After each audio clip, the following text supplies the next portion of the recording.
La décarbonatation est un projet du syndicat de gestion des eaux de Versailles et de Saint-Cloud. Pour nous, c'est un projet qui peut se résumer en 3 D. D comme décarbonatation, parce que c'était un choix effectivement d'apporter du confort et également des économies dans l'entretien électroménager à nos concitoyens.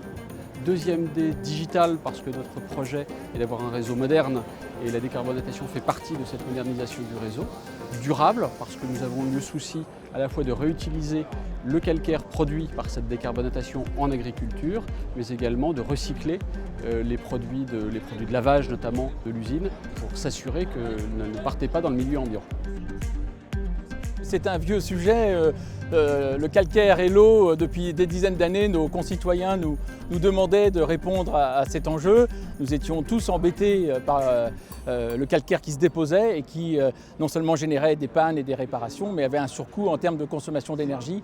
Donc c'était une attente forte de la population. Nous assistons à une formidable modernisation des installations. 450 000 personnes vont bénéficier d'une décarbonatation de l'euro, donc un adoucissement de l'euro. Les premiers retours après un mois et demi d'utilisation de cette eau adoucie sont extrêmement positifs. L'ensemble des habitants qui ont été interrogés disent que leur vie a été améliorée. C'est très exactement ce que chez Suez nous voulions en proposant et en mettant en place cette usine de décarbonatation.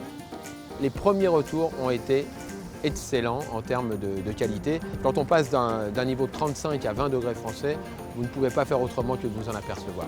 Nous avons ouvert un numéro vert auquel les particuliers pouvaient s'adresser et nous n'avons eu aucune remontée négative depuis la mise en place de cette eau adoucie.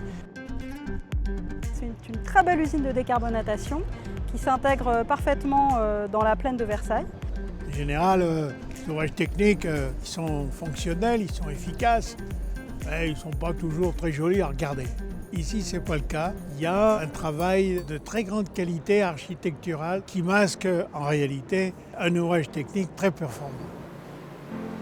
Nous sommes ravis d'avoir pu livrer dans les délais, parce qu'il a même fallu à peu près 2 ans d'études et de travaux pour avoir de l'eau adoucie. Donc personnellement, moi j'avais un adoucisseur chez moi et c'est vrai que l'eau était très agressive. Donc c'est un très beau défi. On a été ravis de travailler avec Suez et donc notre délégataire CEOP sur cette opération, qui a finalement amené des intérêts pour la population en termes de coût, en termes de confort. Ça a amélioré le goût aussi de l'eau. Donc finalement, à en retenir une très belle opération qui s'est faite dans les délais, à un coût maîtrisé, et qui finalement est à disposition de tous les usagers de l'eau.